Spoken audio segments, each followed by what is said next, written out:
Welcome to the Hunger Action Heroes podcast. Hunger Action Heroes is a production of the Food Bank of the Golden Crescent. The Food Bank of the Golden Crescent was established in 1986 as the Community Food Bank in Victoria, Texas. Our mission is helping heal the hurt of hunger in our 11-county service area: Calhoun, Colorado, DeWitt, Goliad, Gonzales, Jackson, Lavaca, Matagorda, Refugio, Victoria, and Wharton. We passionately advocate for a hunger-free Texas. Your host, Chris Doelle, will bring you a message from our sponsor and get right into the episode. Stick around. The Hunger Action Heroes podcast by the Food Bank of the Golden Crescent is made possible by the generous support of the HEB Hunger Relief Program. HEB Hunger Relief works year-round to fight hunger in Texas and Mexico. Hunger relief has been a key focus for HEB since the first store opened back in 1905. For more than a century now, HEB's commitment and involvement in the communities it serves has been an important part of the way the company does business. Since the inception of the Hunger Relief Program, HEB has donated over 1 billion pounds of food to help nourish neighbors in communities throughout Texas and Mexico. Thank you to the HEB Hunger Relief Program. All right, everybody join me in welcoming Jesse Olivarez, a case manager for the Food Bank of the Golden Crescent. Welcome to the show. Thank you. Appreciate it, sir. You bet. So case manager, tell me what that is. Explain that. Well, I think that's just a fancy title, kind of. You know what it is? And we work with individuals, and we guide them, through applications process and how to do these state applications for SNAP, Medicaid, Medicare Savings Program for the seniors who are 65 who are receiving Social Security and hope to get that money back for their Social Security there with the state. And we also help out with TANF. So we hear that we guide the folks and we'll help them do it online, which is preferably than paper. And that way they can get hopefully a faster reaction from the state of Texas, whether they're approved or denied on their benefits. Got it. And so give me some of your background. Where'd you grow up and how'd you get involved with this? Okay. Well, I'm originally from Victoria. Okay. I was born here. And I lived in Yoakum, then I lived in Bloomington and those areas. And then I graduated from Stroman, and I went into the the military, and I stayed there for some time, and I traveled around the world a little bit. So, and I came back to the United States, and after my military service, and I went back to school. So I got my degrees from Sam Houston State University, my bachelor's, and then I earned a master's from Texas A&M there in College Station. And then I got a job. I was working for Blinn College here in Bryan as a counselor. So what I did, I was working with what they called special populations at that time, covering the 7 counties surrounding College Station. And I dealt with TANF programs. So that's explain what that is. TANF is temporary assistance for needy families. Okay. And this was more just teaching skills, interview skills, hygiene, everything, all those kind of things, everyday living standards. And then I became more a vocational tech counselor as well and academic counseling. So I was helping more first-generation folks get into school. And so in the vocational tech department, we got from 1,500, we built it up to 3,300 within about 3 years' time, so which was good. And then later on in my career, I got an opportunity. I was a bilingual educational coordinator between Blinn College and Texas A&M. And then from there, I went to Laredo, and I worked for Texas A&M College of Agriculture, our architecture there, in the colonias. So what I did, I reached out to people, trying to get them developing ESL, GEDs, Head Start, even Start type programs. So I was a director for that for a while. And then I was locked in one certain area, and the other university, Texas A&M International University, offered me a position there as being a project manager and overlooking the colonias program for them.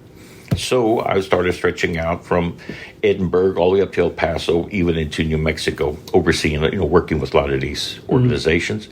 And I worked with a lot of building programs, dental, medical, all these kind of things. They even had a Operation Lone Star, which was a mock deal of the our military people, and we did it in Laredo, McAllen, along the valley, of if we hit a catastrophic event or so, and that's where that came into place. So, and then I earned another master's there at Texas A&M International University in bilingual ed. And currently now I'm here. I came back to take care of my aging mother, so I take care of her. And I am also a student again. I am earning my doctorates here at Texas A&M University here in Kingsville. So, and I'm already hitting my dissertation already now. So I'm pretty close to finishing that up. And I've been here at the food bank for 5 years now, or working here. And I work for school districts. I've taught in Victoria College, other areas. And I love working with people that try to learn computer skills, academics, whatever, social skills. But I think my best love was working with elementary children, though. Oh, yeah. That's the best. So talk to me about what it is you do day to day here. What are you responsible for? Well, what we're responsible here is try to give the best of service we can to clients that come in. And many people, the folks that come into our office, they all come from all walks of life. And you have to be ready for whatever, or prepared, to help them and guide them. One thing is earning their respect, their trust, and treat them as decent human beings as they come in here. Because many times they may be at the lowest point of their lives. Right now, the way the economy is, prices are so doggone high. People are struggling to even survive. And the biggest issue that we see is rent is so outrageous. And then we get people that come in that only make probably $700 on their Social Security or $300 or so. We see that their Social Security is taking out $174.70 for their Part B Medicare. They need that insurance. And then they're unable to pay their rent. They're unable to buy food. They're unable to pay their other things. So that's my other part comes in as a resource specialist in helping them find these avenues there and how to pay the rent, how to pay the electric bills, how to get medical bills, things like that. So that we encounter all kinds. And you say help them find those ways to fill those gaps. What ways are there? Well, what we've built up here as a team is that we brought all these resources, the community resources. And one thing I wish Victoria had more of was coalitions, where you can have all these resources. They can meet; these entities can meet in one place and share all kind of information with each other, and do it on a monthly basis, which would be nice. But Victoria, we do not have that, and we need more openings for that and more awareness of what's out there instead of just saying, "Oh, this entity does this does this." So what it is, I became the contact point where we call these places for them and then kind of open the door for them. That way they don't go in there and just be treated like a number or they don't have any way of navigating through those resources as well. So we try to make it easy and painless as possible for folks out there. Got it. And so for the people who think, oh, well, the food bank, they just hand out food to homeless people. It's a lot more than that. Yes, right? Yeah, that's a very good question there. And the thing is that food banks, we have that stigma that, like you said, we just give out food. Actually, if you come into it, we like to invite people to come in and look at our food bank, take a tour of it. Oh, it's amazing. It's like a big business. It's an entity there. We have truck drivers, we have deliveries, we have people that custodian, everything. We got office managers and all these things in here. Different departments. It's various, and everybody has a very special and unique skill here. And the thing is, people think, oh, that's just a food bank. They can't find a better job. You know what? It takes some good, high-quality people to work here. And by that, I mean people that really care and work in helping people. And here we have a real good team from all different areas of our agencies, and Francis does an outstanding job. Meredith with the promotion up there and what we need in our community. So it's great. I mean, it's nice to work here. Yeah. And what have you seen as positive changes for the food bank in the 5 years you've been here? Since we've been here, I've seen it grow. Yeah. We started at a smaller building. Well, they said it was smaller than other places, but through my tenure here, I was in a little crunched office. It looked like maybe like a 8x4 or something like that. Two of us working in there. And it's grown now. Yeah. And for me, I'm not used to offices, fancy stuff, whatever. That doesn't make who I am. In the military, I used to have just as a warrant officer, all I had was just a table there, and that was it, and that was my desk and whatever. Yeah. But here, I think it's the people that come in that make the food bank and helps make it what we're here for. And I like to call us as more as a servant in continuing this work of what we've been to do to help those most in need there. Definitely. And you mentioned the people. Talk about the volunteers, because I've come here several times and volunteered and been amazed by the volunteers. Well, they have an old saying in the Marine Corps. They call it gun ho. Yeah. And it means work in harmony. Okay. So I'm Army though, but right. That's a good saying. And people that come in here, they come in here because they say, oh, they're court ordered or whatever. But most of them are community like organizations, HEB, Walmart, UPS, all these other agencies that are there. And they come in as a group and they work and they make it fun. Yeah. But then they're also producing so much stuff out there in need, and they're seeing what's going into these things. And it's an eye-opener for a lot of people. Now, people that come in here on other kind of community service, they look at it and they think, oh, they're going to make me work. But they see the value of what they're putting in there. Yeah. And sometimes they see the boxes where it's going out to these sites that the truck drivers take. And it's just, they come back. And they want to volunteer more when they finish what they're doing and continue. And some of them even bring their children. I think that's the youngest we can have in here with parental supervision is 10 years old. Mm-hmm. So they come in and they get to see that. So it's a nice thing that people are carrying on the humanity. They're trying to help others when they were going through such pain and suffering, as these, especially with hunger. Yeah, and talk about the need in the community, or the needs that you've seen from your perspective, because you see it different than maybe Robin does or Meredith does or someone like that. Yeah. Talk about what you see as a big need. That's good. I see, statistically they can say in Victoria we have about 17.4% poverty rate, as they say, statistically speaking. But when you get into the trenches and you work with these folks, it makes you wonder, like, my God, man, I think it's higher than that. Yeah. And the thing is that poverty, no matter where you live at, is always well hidden, because we live more in the social classes. Mm-hmm. And then that's the way people see things. But most of the folks that come in, I would say about 99.9% of them that we help and we service are at the poverty rate below the federal poverty rate guidelines.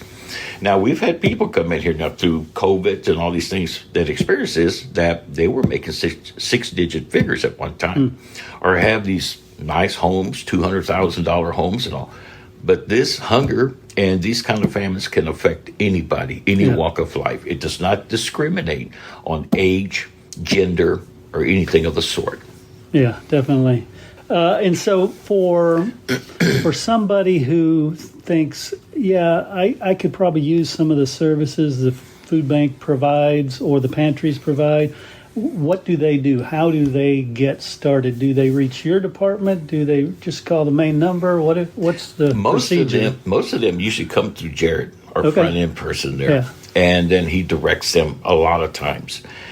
We get some that are just Spanish-speaking, other things. So it's either Miss Garcia or myself. We help those, and we're the only two that are bilingual within this front area. Mm-hmm.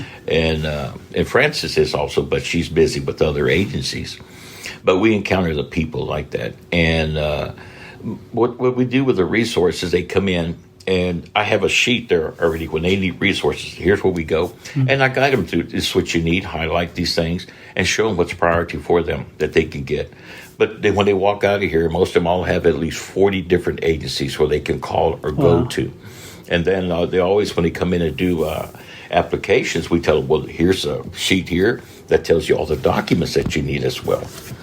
So it's, say, for instance, they need an ID, they need a utility bill. It just shows the address, doesn't have to have their name on it. Mm-hmm. Okay, and then bank statements, they look at it, and then if they haven't worked in the last 90 days or 6 months, then they're on Social Security, they need that award letter. So there are certain requirements that the state requires. Mm-hmm. Now, everything we put onto the portal, or the state portal, it does not stay on my computer or our computers. it goes straight to the state portal. And then when we finish the application, we always try to tell them, be careful with scammers out there, because scammers will take advantage of you at your most vulnerable time.